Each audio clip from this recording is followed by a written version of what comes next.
Thank God for another day, first and foremost. If you're here listening, I truly appreciate you. As you know, this content is to help introverts build confidence and self-esteem. Now, let's get into the topic of the day, though.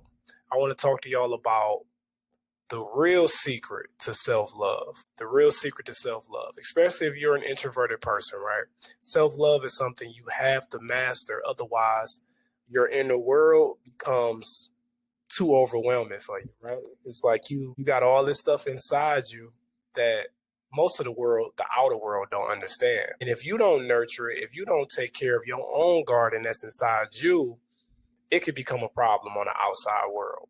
I've been there 1,000 times, trust me. You come out with your stuff, nobody understand you, everybody just feel like you just crazy, but it's like, bro, I got this whole, when I'm sitting to myself, when I'm meditating, when I'm reading, when I'm by myself, having my solitude, it's so much that go through my head, right? And that's what introverts typically go through. And that's why I love making content to help people out, to let you know that you're not alone, first and foremost. It's okay, right?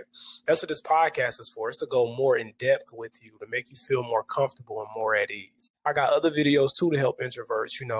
For example, I did 5 communication tips for introverts, things of that nature. That's more just giving you quick value, 7-minute videos, 10-minute videos. But the podcast is a little longer to just really go deep into stuff.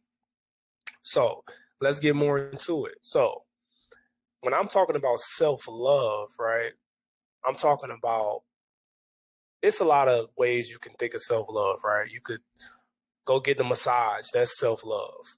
Go get a haircut, get your hair did, that's self-love, right?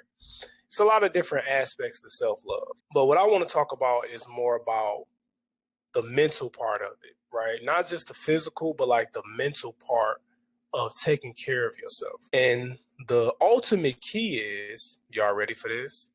Drum roll, please, is discipline. It's all about discipline. Now, when I say discipline is the key to self-love, I don't want you to panic and be like, oh, he about to give me this whole lecture on why I need to do X, Y, and Z. No, I don't want to talk about that. I really want to break down discipline and talk about the truth behind what discipline is, right? We all are human. So discipline, a lot of times we think of as being perfect, right? Doing everything at a set time every single day, no matter what. But like I just said, we have flesh, okay? Our spirit want to do everything the right way, perfectly, the pure way, but our flesh always gets in the way. We have to battle our flesh when we do everything, right? And once you make that up in your mind that you will never be perfect, trust me, I'm still battling this today, by the way. But the more you start understanding that you will never be perfect, the easier it becomes to be disciplined, right? Because discipline for me, we're going to start with the definition. And it's simple as this. Every book I done read, I don't know the actual Google definition, but discipline is always referred to as doing what you need to do, whether you feel like it or not. That's it. You got motivation, which is you do stuff because you're motivated to go. And then once that motivation run out, that discipline start to kick in to maintain that consistency. Now, I have a family, right? A little about me. I have a family, I have a wife, I have a daughter. I'm a content creator, obviously. And it's a tough balance.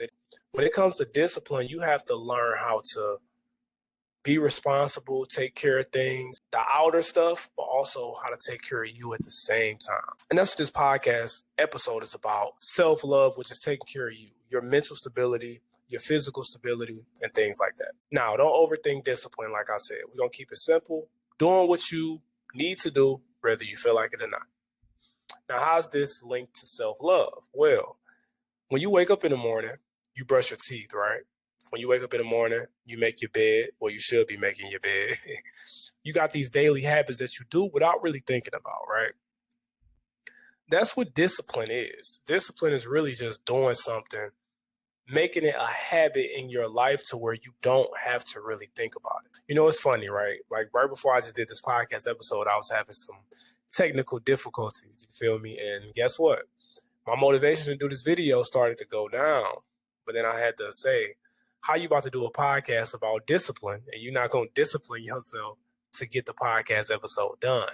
Like that just randomly hit me because how you feeling can't always, I ain't gonna say can't always, really can never be the leader for you, right? Your feelings can't lead you into taking action.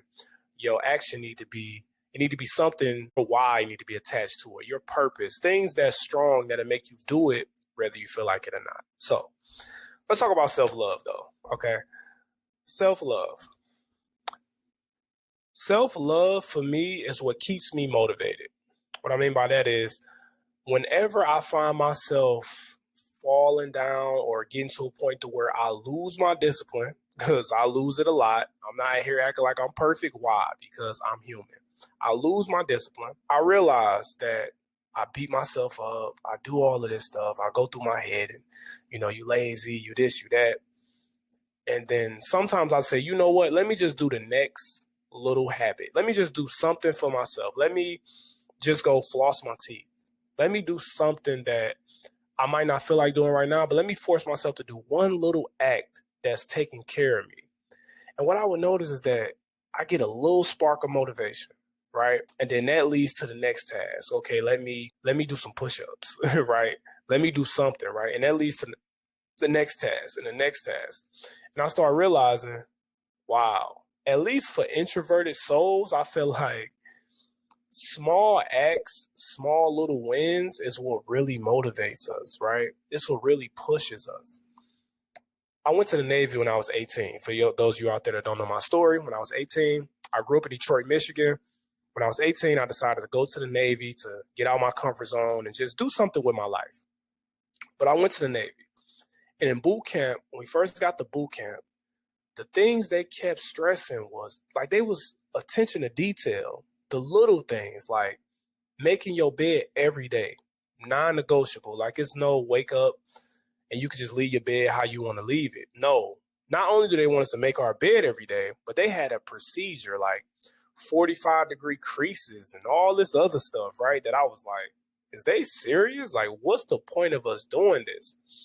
And as time went on through boot camp, I started to learn like how you do one small thing is how you do everything, right? The things in your life, if you pay attention to detail and you take care of things and you start to develop those little healthy habits, it spill over all throughout your life, right? So it's the same with self-love. You make your bed up in the morning, right? Cool. You feel it's something about it. It's just that little spark. You go brush your teeth, wash your face, it's that little spark. Boom. You go grab some coffee, it's that little spark. Or you drink some water, or you drink a protein shake, or you do 20 jumping jacks, right? You do anything just to make you feel good about yourself.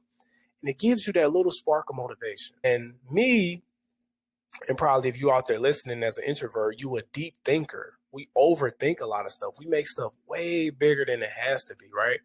We make the simplest things so big and it leads us to analysis paralysis, right? Where we just don't want to do nothing. Like we overanalyze and we overthinking and it leads us to just beating ourselves up and just putting ourselves on the sideline. When a lot of times all you need to do is step on the court and just shoot a layup.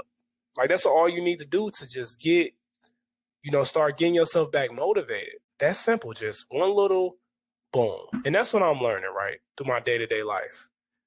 Like with self-love, that's the key to motivation, right? And motivation is, I won't say the key to discipline. Discipline is the backup for motivation, right? Because motivation is always going to run out. It comes in spurts. It comes, then it go down. Suddenly it just go away. I know you know what I'm talking about. You know, been motivated for 2 good weeks. You was going hard consistently. You like, if I keep this up, I'm about to be successful in the next 21 days. You feel me? The next thing you know, you wake up one day, motivation gone.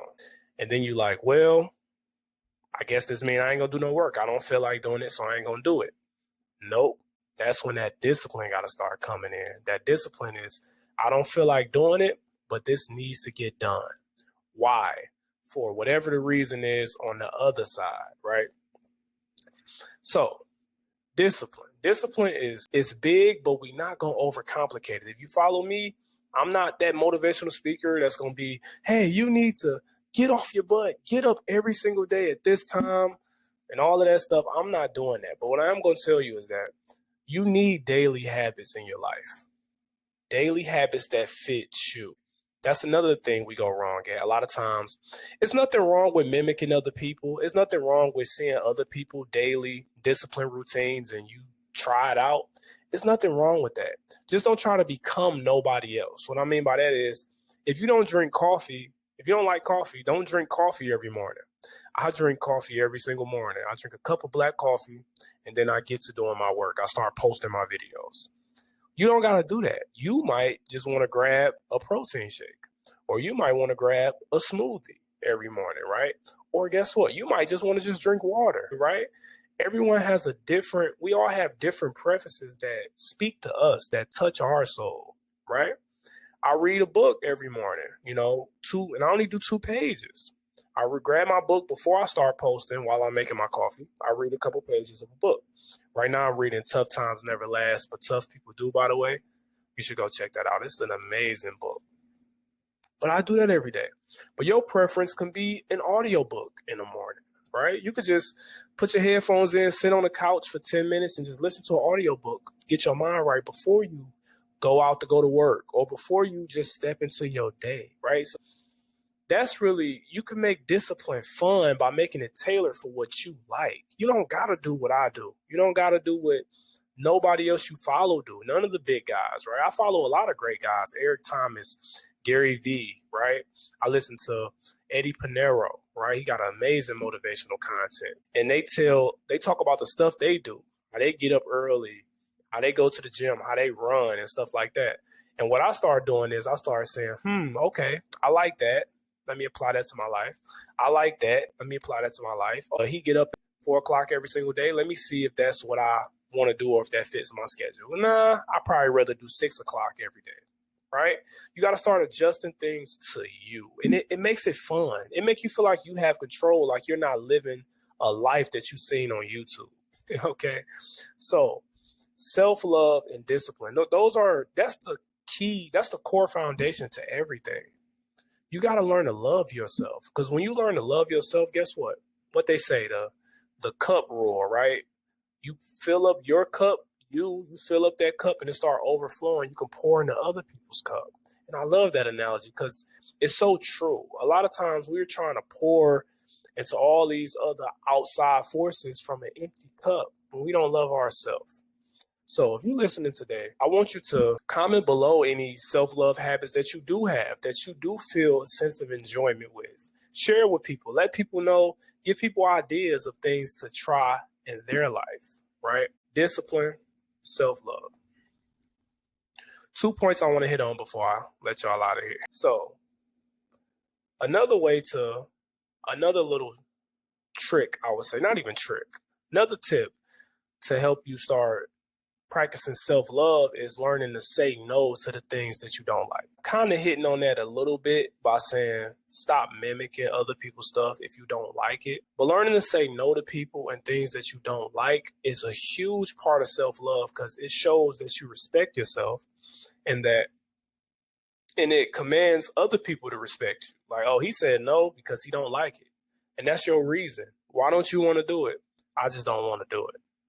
That's it. And when you learn how to do that, because I'm learning this, y'all, as I grow older as a man and stuff like that, at 27, I'm finally getting to a point where I'm getting more comfortable saying no, because I know it's uncomfortable. You don't want to hurt people's feelings. What you don't want to do is negate yourself and choose loving somebody else over yourself and make a habit out of that all the time, because you'll find yourself feeling so empty. So learn to say no. I talk about that a lot in my content. And like I said, it's funny because you'll probably see me at a family gathering or something like that, trying to leave or whatever. And then I'm still just being like hesitant to say no and stuff like that. But I'm learning. I'm a lot better now than I was then.